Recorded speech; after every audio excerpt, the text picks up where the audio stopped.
Olá, sexto ano, tudo bem com vocês? Eu espero que sim. Bom, essa semana é uma semana atípica, porque eu não vou trazer aula, né, um conteúdo novo, na verdade. Por quê? Foi recomendado, solicitado pela coordenação, que nós, professores, nos dediquemos apenas à correção do teste com consulta, tirando dúvidas, falando sobre o portfólio e tal. E até porque nós estamos com o nosso conteúdo em dia. É claro que tem professores que vão dar aula, isso aí é de cada um, mas que todo mundo vai se dedicar nessa semana para falar sobre as correções, é, tirar as dúvidas de vocês, tá bom? Então, aproveitem para dar uma refrescada na cabeça de vocês, acompanhem as correções. Qualquer dúvida, podem escrever um e-mail para mim, mandar um e-mail, até mesmo pelo Zap. E fiquem atentos que já vamos em breve ter a nossa sala de aula online, tá? Para a gente estar tirando as dúvidas melhores. E outra coisa, a correção dos exercícios da aula passada também já está disponibilizado aí no portal para vocês, tá? Então é uma semana diferente em que eu vou me dedicar a isso aqui com vocês, tá bom? Então vamos à primeira correção. A outra coisa, lembrando que até a data estipulada, né, prorrogada até domingo, eu aceitei os portfólios, o teste com consulta, tá? Com exceção de algumas pessoas que a coordenação me sinalizou para aceitar, por motivos pessoais. Eu aceitei, fora do prazo um pouco, né, porque teve sim justificativa plausível para isso. Então vamos lá. Número 1. Ao dizer onde uma espécie pode ser encontrada e o que faz no lugar onde vive, estamos informando respectivamente. Esse respectivamente significa que é na ordem, tá? Respectivamente. Ele quer o primeiro termo, porque estamos falando aí de duas situações. Então, ele quer na ordem dessas situações. Então, ao dizer onde uma espécie pode ser encontrada, a gente tem uma situação.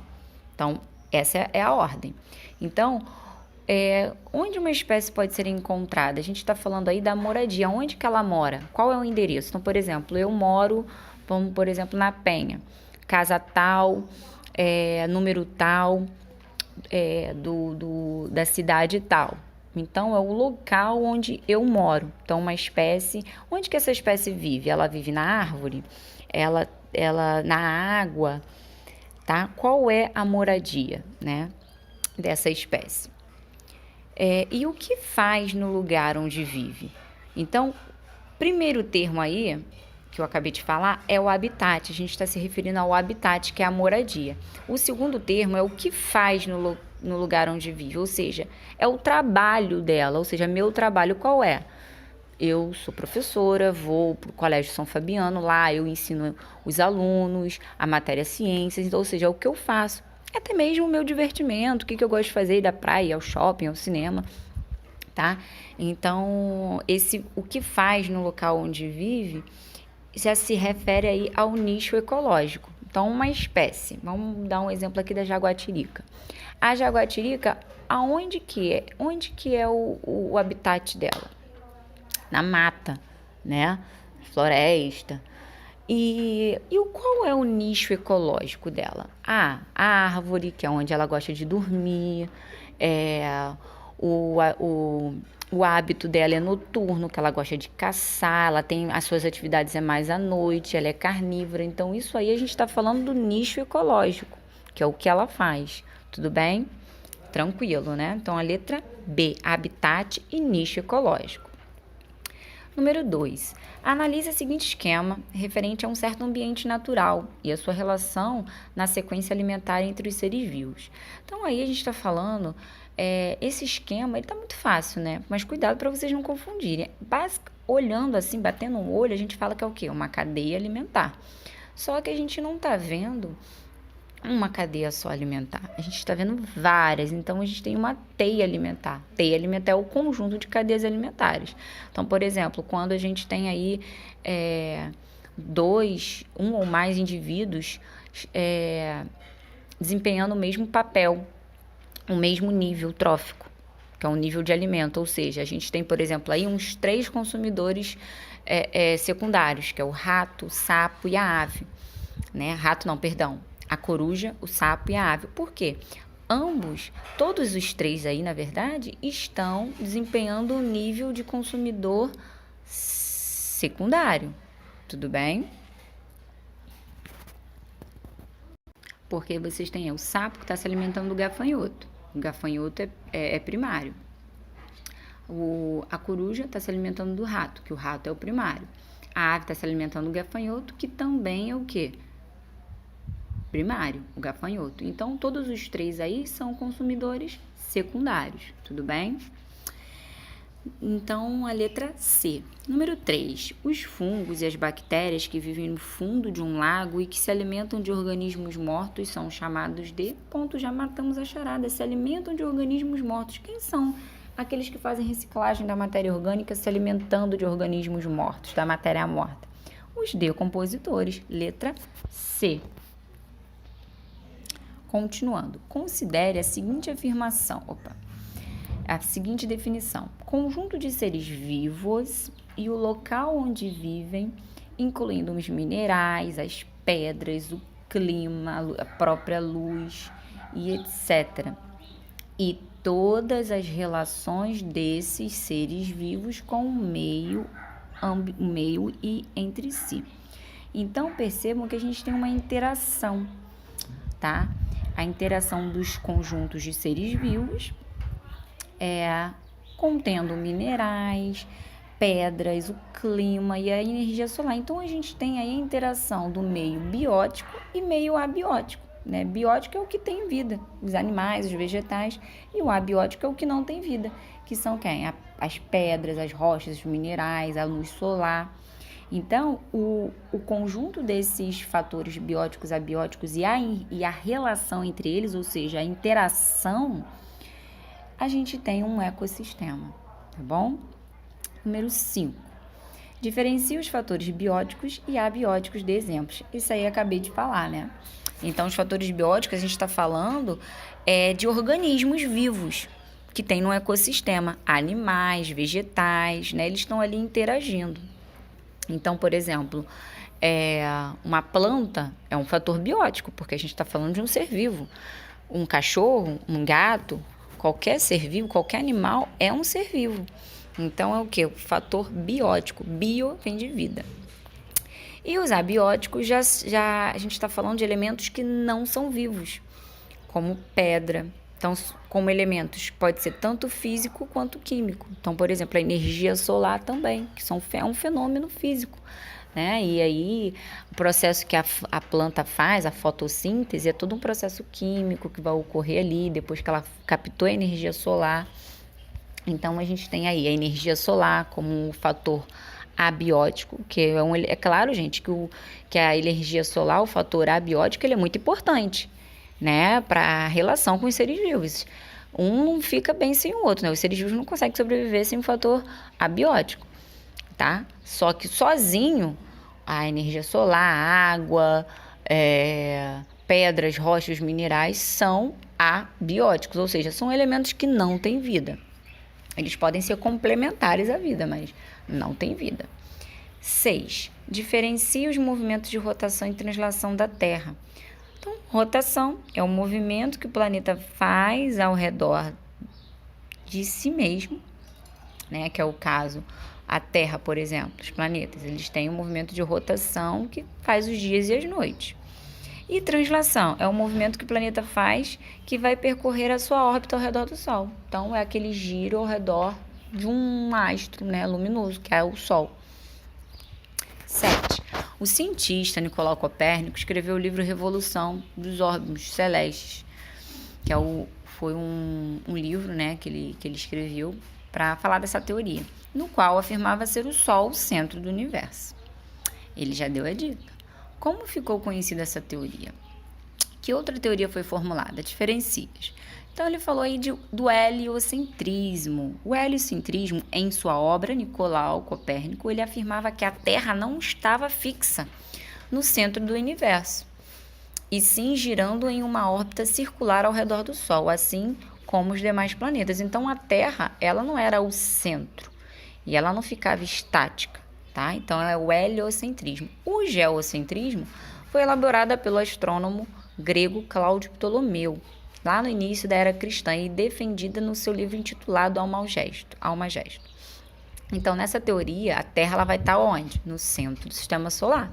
É o contrário, tá? E os demais astros vão orbitar, ou seja, vão ficar ali ao redor dela. Então, os astros estariam fixados sobre esferas concêntricas e giravam com velocidades distintas. Então, percebam, hélio vem de Sol, tá? Gás hélio. E centrismo de centro. Então, hélio, que é o Sol, era o centro do universo, né? Na verdade, aí, de todos os planetas. E geocentrismo, geo vem de Terra, a Terra era o centro, tá?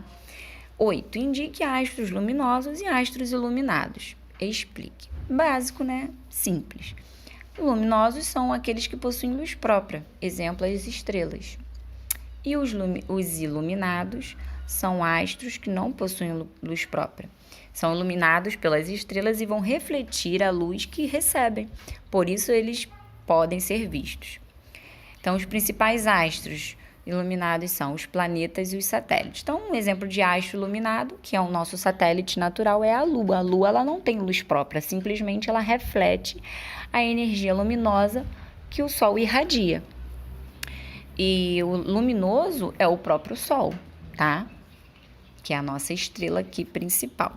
9. O que são galáxias e qual é a nossa? Então, galáxia é o conjunto isolado no espaço cósmico, onde tem mais de 100 estrelas nebulosas, aglomerados, poeira e gás. Então, a nossa galáxia é a Via Láctea. 10. Vamos definir.